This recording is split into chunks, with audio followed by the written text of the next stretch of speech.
man Phizo kuvuga ninge ngonze. Ntabwo ugonze ahubwo arakugonze. None se man mutwangira cyariho. Uriho nyine nta kintu wabaye. None se man amaguru yanjye yaracyariho. What? Amaguru yawe ariho nyine ubwo urabona usagaze ku kimana. Man ndoko tufureka nigende. Ugenda ugiye man uramuca amatuta mukuyemo yabwende.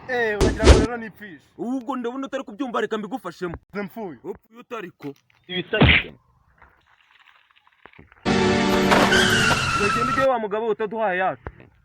Rya kintu mukubise wayanga uyu marushanwa yatayikondo wowe urashaka kuyingerera ibyago ko numva abajwe n'ikintu mukubise kandi burari ubutabazi bw'imbaje muhaye kugira ataviranamo imbere uzi ko mwishe kugira ngo tubigenze dute nyine zana amafaranga tumujyane kwa muganga uramuna utamwishe se miliyoni 10 Isikwizo yose singizwe ngo nare zikuryamye zikati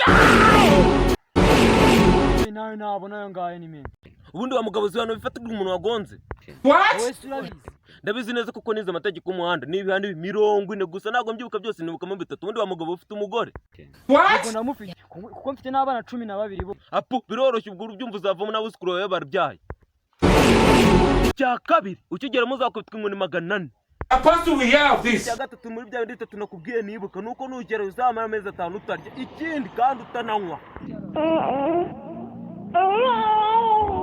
Narago duhacu ngo twigendere. Wewe kwipfisha birakunira ngo badaha amafaranga yacu mujyane kuragira ibisage ahubwo nawe duhereza yacu twigendere ndashya kintu mukusanya ngo yayukaze muri boxing hago minzire nigendere wa gatubu